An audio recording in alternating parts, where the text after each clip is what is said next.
สบายดีทุกคนมื้อนี้ก็มากับทีมงานไอ้น้องคือเก่าเนาะได้มาถ่ายคลิปอยู่หน้าบรรยากาศนี่แหละทุกคนตอนนี้เวลาจังโมงละ12 โมงบ่าย12 โมงครึ่ง 12 โมงครึ่งซึ่งว่ามื้อนี้เป็นมื้อยัง วันสินดับสิมหาคำเนาะทุกคนมาตามคำสัญญาที่อายุนเคยบอกไว้เนาะว่าสิมาถ่ายวันศิลแล้วก็อยู่หน้าของอายุนเองเนาะหน้าที่ว่ามีประวัติแบบร้ายเลยแหละทุกคนแต่ว่าเฮาสิเล่าซ้ำที่เฮาเคยได้ยินได้ฟังมาเนาะจากผู้เฒ่าผู้แก่หาคนบ้านนี้อีหลีนี่คันไปทราบว่าเฮาจะไปสืบถามนี่มันก็เป็นตาย้านเนาะมันก็ร้ายแหละประวัติเนาะอันนี้เท่าที่อายุนเคยได้ยินได้ฟังมาแล้วก็สิเล่าสู่น้องๆเพิ่นฟังเลยเนาะคือพวกเพิ่นเองก็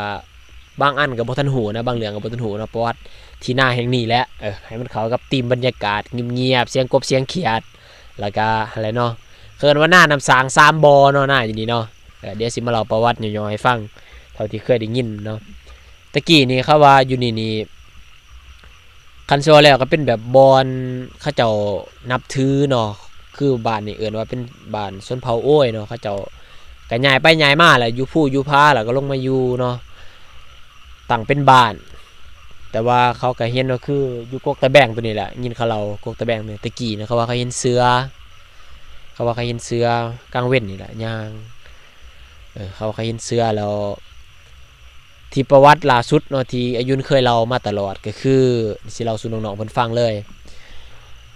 มีเคยทหารผู้นึงแหละน้องเคยทับลิ้วเด้เท่าไส้พรบ่ทับติเตียนะเราเป็นทหารน่ะผู้ติเตียอย่าเนี่ยอ้ายนะเพิ่นหันประมาณ 1 โมง 2 โมงนี่แหละหูเมื่อขึ้นมาแล้วหิวเขาบัดนี้หิวเขามาเบิ่งของกินก็บ่มีเนาะมีแต่ข้าวแล้วก็เลยคิดว่าโอ้พายปืนแก็บออกมาหาเยียงนกเยียงหนูจับกบจับเขียดน้ำทงไห้ทงหน้านี่แหละพอสิได้อาหารการกินนั่นแหละความหมายเนาะดึกๆหิวเขา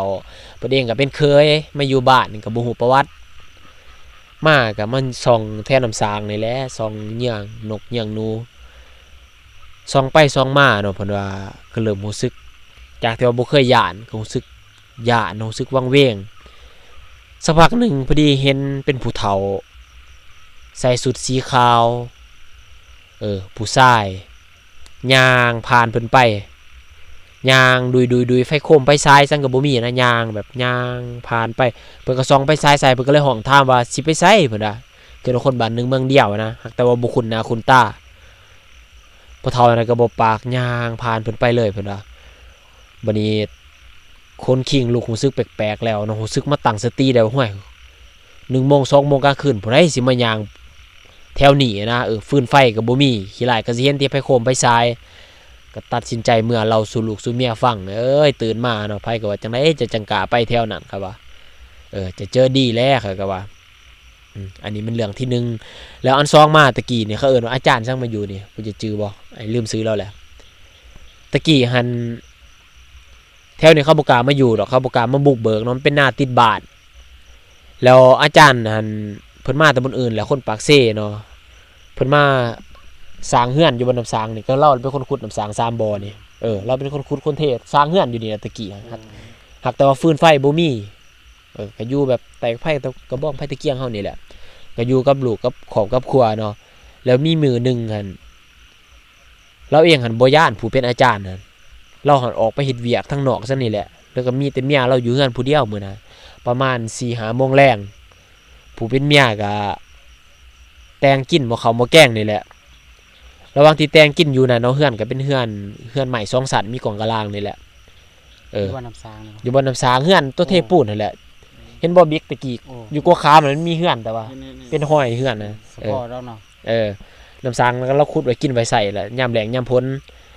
กกม่วงกกสังเห็นบ่บัดนี้เฮือนเราแป้กัวขามแหละกัวขามต้องจะขึ้นก็ตะจักนะบัดนี้เมียหันกำลัง1บ่เข้าบ่แกงนี่แหละแล้วบัดนี้เฮือน2ชั้นนั้นมันก็คันไดผาดเนาะคันไดผาดก็เห็นแต่สวนคันไดเมียได้ยินเสียงคนยางเนาะแตบได้ยินเสียงคนยางคือเราผัวมาก็แนมไปเบิ่ง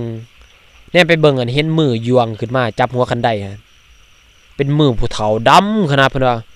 จับหัวคันไดแบบคือคนจะไม่อายบัดนึงสิเฮ็ดให้เบิ่งแบบคือคนสิขึ้นคันไดเขาก็ต้องจับหัวคันไดเนาะไต่ขึ้นมานะเห็นแต่มือเพิ่นว่าขึ้นมามือดำกันแล้วว่า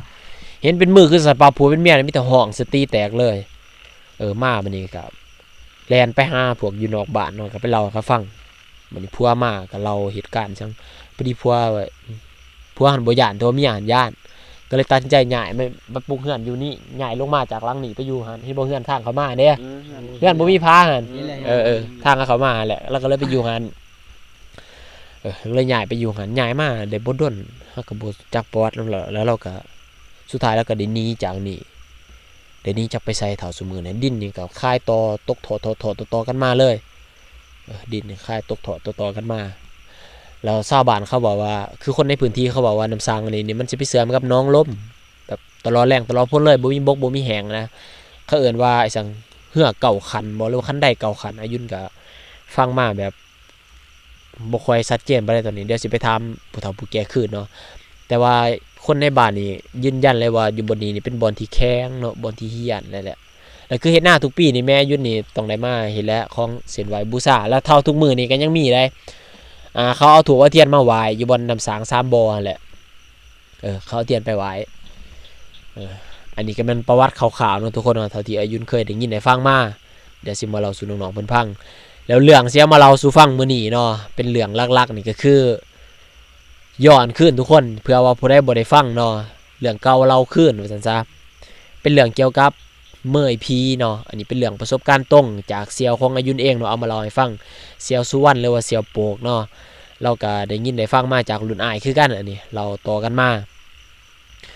เรื่องหันอายุนก็อาจสิจื้อรายละเอียดบ่ได้ทั้งเบิดทุกคนสิเล่าเท่าที่จื้อเนาะเอาแบบสดๆเรียวๆเลยเรื่องหันมีอยู่ว่าเนาะมีอ้ายน้องทหารเขาไปชายแดนนี่แหละไปย่ามเนาะคือน้องก็สิฮู้เนาะคือน้องผู้นี้เราก็เป็นทหารก็สิได้ไปย่ามตามชายแดนตามหน้าที่เฮาหั่นแหละเนาะคือไปหลักๆนี่ประมาณจักเดือนเข้าไปค ป รับ ระมาณ3เดือนซับเปลี่ยนกัน โอ้ เทื่อนึงบางเทื่อก็อยู่ดนประมาณ6เดือน โอ้ ตามสุด3เดือน 3เดือน5 6เดือนเนาะ แม่น แต่ว่าไปอยู่นี่มันอยู่ในป่าแล้วเนาะฟืนไฟ ในป่าในดงบางบ่อนก็มีฟืนมีไฟบางบ่อนก็บ่มี อืม บางทีก็อยู่ตามชายแดน เดี๋ยวเสกใหม่ก่อนเบี้ยเท่าไหร่รหัส อ๋อโอเคเสียงเขาดีอยู่เนาะแล้วก็มีนายทหารเนาะ3คนไปขึ้นไปถึงภูนี่แหละไปย่างไปยังคืออายุนว่าแหละแล้วเขาไปเห็นเมยบัดนี้เมยนี่อายุนบ่แน่ใจว่าคนไทยเขาสิเอิ้นคือกันบ่เนาะน่าจะบ่คือกันน่าจะเป็นควายปลาเนาะไทยเอิ้นควายปลาแต่ลาวเขาบางพื้นที่เขาเอิ้นเมยแหละหลักๆคือตามความเชื่อเนาะนายพรานบ่ได้เห็นแล้วเพิ่นยิงยิงเมยตัวนั้นยิงมันตายแล้วก็ปั๊มกุ้งไม้ล้มทับแต่ว่าเขาสิบอกในทันทีเนาะมือต่อมาเขาจังสิมาเอาอันนี้แม่นเขาแก่เครียดแก่หยังนั่นแหละแล้วบัดนี้ตอนเพิ่นยิงเมยตัวนั้นตายเนาะเพิ่นก็ปั๊มกุ้งไม้ล้มทับไว้แล้วก็เพิ่นก็บอกว่าตัวอย่างว่าหัวหน้าเพิ่นซื้อพรเนาะเพิ่นว่าคนที่ยิงเจ้านี่แม่นหัวหน้าพรเด้อยิงเพิ่นว่าเพิ่นบอกกับเมยนะเพิ่นบอกว่าคนที่ยิงเจ้าหัวหน้าพรเด้อยิงแล้วเพิ่นก็พากันลงมาเนาะคือหมายว่ามือต่อมาเพิ่นจังสิมาเอาบัดนี้มือต่อมาเนาะตื่นตามาเช้าก็พากันขึ้นไปขึ้นไปเอาเมยตัวนั้นแหละแล้วเพิ่นก็ทำท่าถ่วงเด้อันนี้เขาแก้เคล็ดยังไงอันนี้ทำท่าถ่วงตายเขาว่าแม่นเมยผู้ใดว่าซั่นมานอนตายอยู่นี่ว่ากงไม้ล้มทับโอ้ว่าซั่นสิได้เด้ว่าซั่นอันนั้นสิขอปั้นเอาเนื้อเด้อว่าซั่นดีกว่าสิให้มันบูดมันเน่าทิ่มซื่อๆว่าซั่นลูกหลานขอไปกินเด้อว่าซั่นว่าอีต้นมันกงไม้ล้มทับมันตายแล้วเขาก็ปาดแล้วเอาเนื้อมันมาเนาะอันนี้แม่นวิธีแก้เคล็ดเด้อคือนายพรานแต่ละคนแต่ละพื้นที่อาจจะบ่คือกันเนาะทุกคนเนาะอันนี้เท่าที่อายุนเคยได้ยินมานะเขาก็มีแบบนี้เนาะแล้วที่ไปที่มาเนาะเดี๋ยวอายุนสิมาเล่าสรุปถ่ายคลิปเด้อว่าที่ไปที่มาเป็นยังเขาจึงเฮ็ดวิธีแก้เคล็ดแบบนี้เนาะมันมีเหตุการณ์ที่เกิดขึ้นแน่มันจึงมีตำนานที่ไปที่มานะ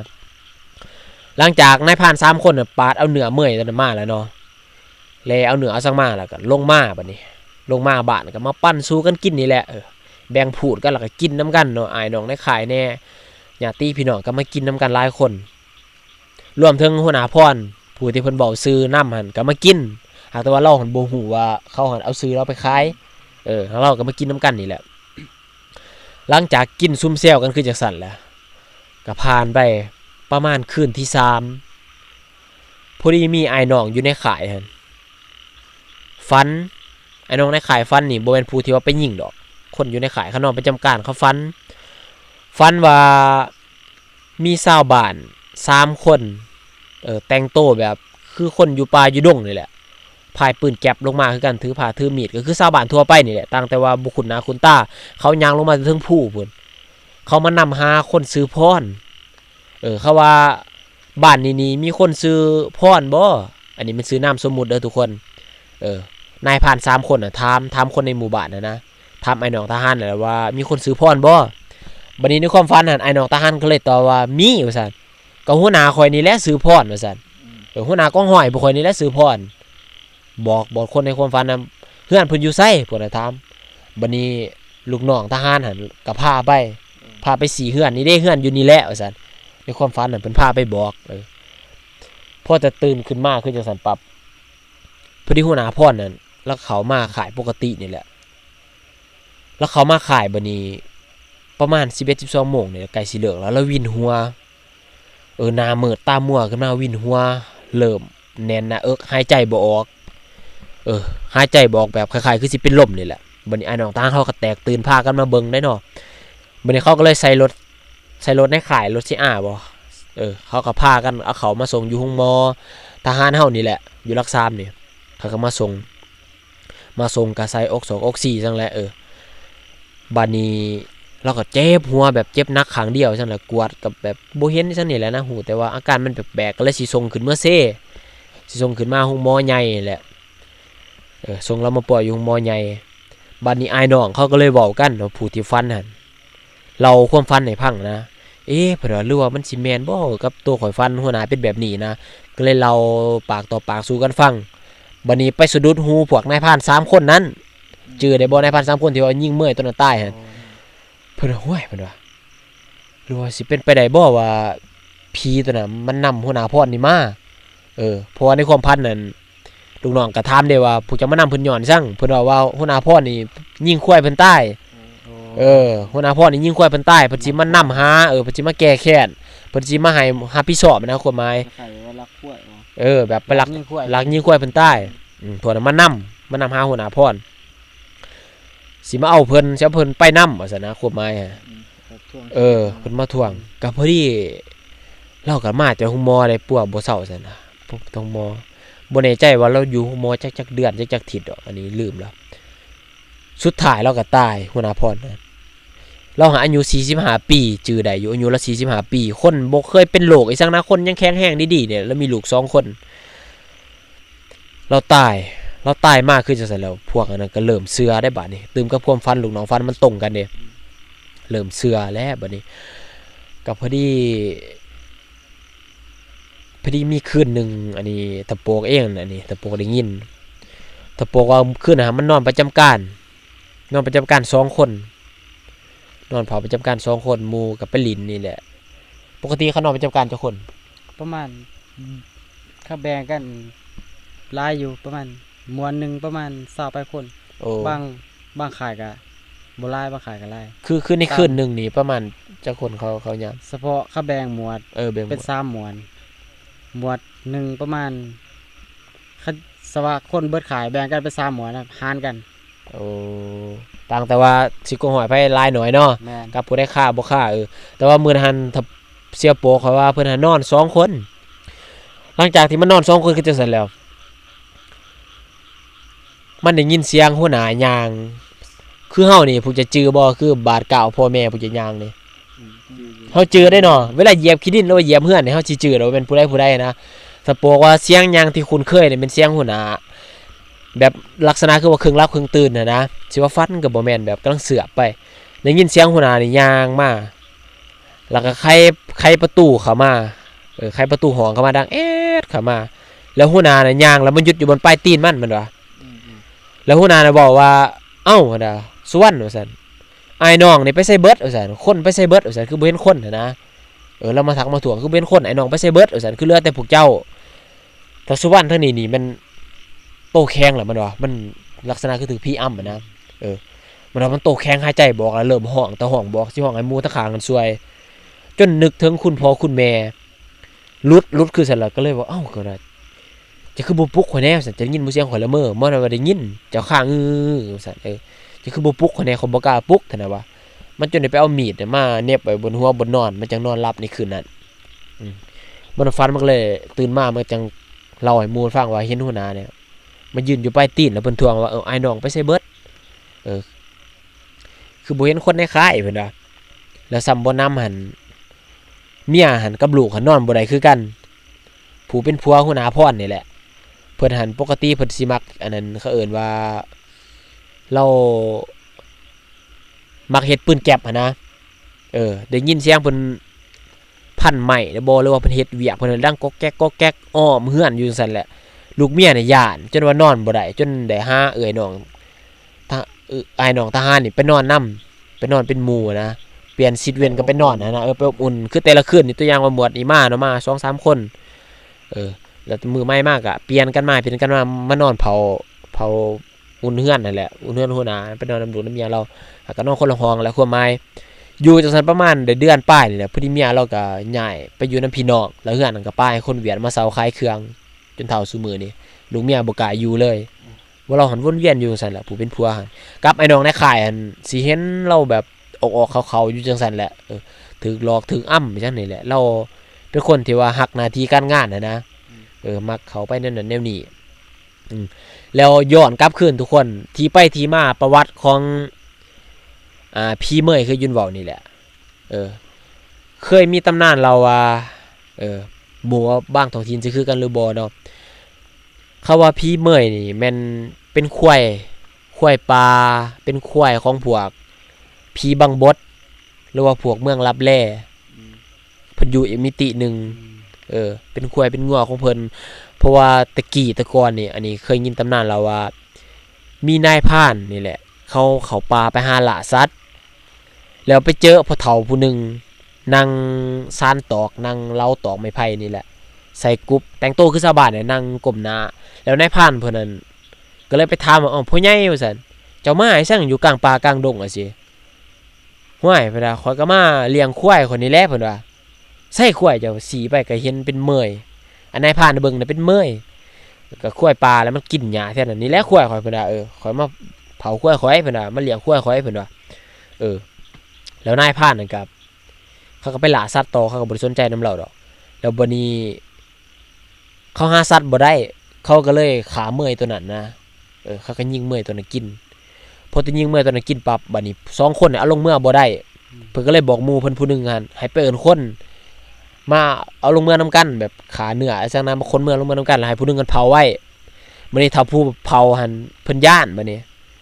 เพิ่นย้านทั้งย้านสัตว์มาเห็นย้านเสือมากินมาซังอะไรเข้ามาเพิ่นเลยตัดกกไม้นี่ตัดผู้ไม้เต็งไว้แล้วเพิ่นน่ะก็ขึ้นไปถึงกกไม้ขึ้นไปอยู่ทั้งปลายไม้ย้านเสือย้านซังตะกี้เสือมันลายเด้ถามหมู่เพิ่นแล้วบัดนี้ในคืนนั้นเพิ่นว่าในคืนนั้นหั่นเห็นชาวบ้านนี่หลาย10คนชาวบ้านหลาย10คนเข้ามานำหาควายเขาโซกันว่าเห็นบ่ทั้งพุ่นเขาว่าควายข่อยบ่เห็นโตนึงเขาว่าจักมันไปทางใดอันพวกชาวบ้านเขาโซกันเขาเจออะไรพวกผีบังบดหรือพวกคนบังบดนั่นแหละชาวบ้านรับแลชาวบ้านเมืองรับแลเขามานำหาควายเขาว่าควายบ่เห็นโตนึงเขาว่าบอกไปนำหาทั้งพุ่นทั้งผีเด้อเขาก็บอกกันไปนำหาแล้วบัดนี้ผู้ที่เห็นเหตุการณ์ทั้งเบิดก็คือหมู่เพิ่นที่ว่าอยู่เทิงกกไม้เพิ่นแนมลงมาลุมเพิ่นเห็นเบิดเด้เพิ่นเห็นเบิดบัดนี้หมู่เพิ่นมาหลังจากมื้อใหม่มาตื่นเช้ามาหมู่เพิ่นขึ้นมา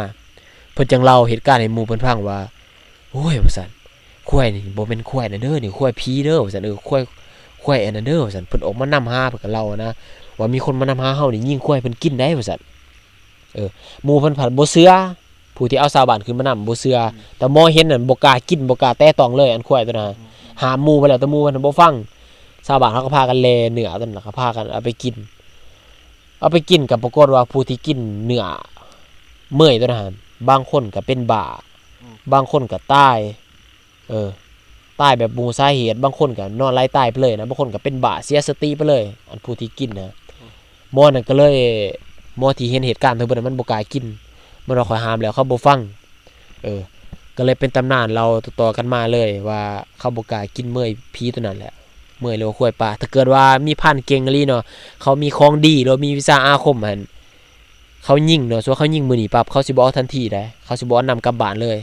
เขาสิมีกุศโลบายว่าเอิ้นชื่อส่วนเขาสั่งไผนั่นคืออ้ายสั่งเจ้าสมมุติว่าอ้ายก็สิเอิ้นชื่อเจ้านะไอ้น้อยว่าซั่นทั้งพี่เด้อเอิ้นให้ได้ยินนะให้มันจื้อว่าผู้ใดฆ่ามันแล้วอันซองมาแล้วเขาสิทำท่าปั๊มงาใหม่กกใหม่ลมทับนะแล้วก็ทำท่าเฮ็ดกุศโลบายเฮามาเห็นนะว่าอีต้นเด้ควายตัวนี้กกใหม่ลมทับมันตายคอเหนือไปกินเด้อนะแนวนั้นมันสิมีกุศโลบายเพราะว่ามันเคยมีคนอยู่ปากซองอันนี้เคยยินหัวหน้าบอกว่าเอาไปกินนี่แหละยิงแล้วเอาไปกินผู้ที่กินหั่นเคยยินบอกเลยว่าบ่ตายก็เป็นบ้าอันนี้เคยมีเนาะเคยมีเรื่องเล่าอีหลีหรือว่าผู้ใดที่มีประวัติเกี่ยวกับควายปลาเมื่อยปลานี่หรือว่าตำนานคืออายุเรามานี่เรื่องคล้ายๆกันบ่หรือว่าคือกันบ่เคยได้ยินได้ฟังมาก็ลองคอมเมนต์แลกเปลี่ยนกันได้เด้อทุกคนบางพื้นที่บางท้องถิ่นอาจจะบ่คือกันเนาะถ้าเกิดว่าทุกคนมีเรื่องราวที่แตกต่างก็สามารถมาคอมเมนต์แลกเปลี่ยนกันได้เด้อเนาะอันนี้เป็นเรื่องที่อายุเอามาเล่าเนาะในคลิปนี้เป็นจะได้น้องๆมีบ่ได้อยากถามบ่หรือว่ามีบ่ได้อยากเพิ่มเติมหรือว่าอยากเล่าบ่บ่ได้มีก็มีเรื่องสิถามนิดนึงเนาะอันนั้นสมมุติว่าถ้าอยากเอาเมื่อยมากินนี่แบบมีวิธีใดแบบบ่ให้เกิดหยังขึ้นกับเฮานี่นะมีบ่สมมุติว่าคือผู้เพิ่นอยากกินแท้ๆเนาะผู้เพิ่นอยากได้แท้ๆแต่ว่าเฮาฮู้ตำนานฮู้ประวัติแม่นบ่แต่ว่าเฮาอยากได้มากินเนาะคือตามคืออ้ายบอกแล้วว่าบางคนที่เขาผ่านเขาเก่งเขามีเครื่องของเขากั้นได้นะเขาก็สิมีวิธีเอาของเขาหั่นแหละต่างแต่ว่าสิแตกต่างกันไปคือบอกเลยว่ายิ่งใต้แล้วปั๊มไม้ลมทับคืออายหูนะแล้วก็มือไม้มาจังมาเอาไปกินหักที่ลักๆก็คือบางคนเขามีของดีเขาก็บ่เป็นหยังแต่เขาว่านั่งของมันหันผู้ใดเอามาบูชาถือก็จังหันปลุกเสียงหันเขาว่า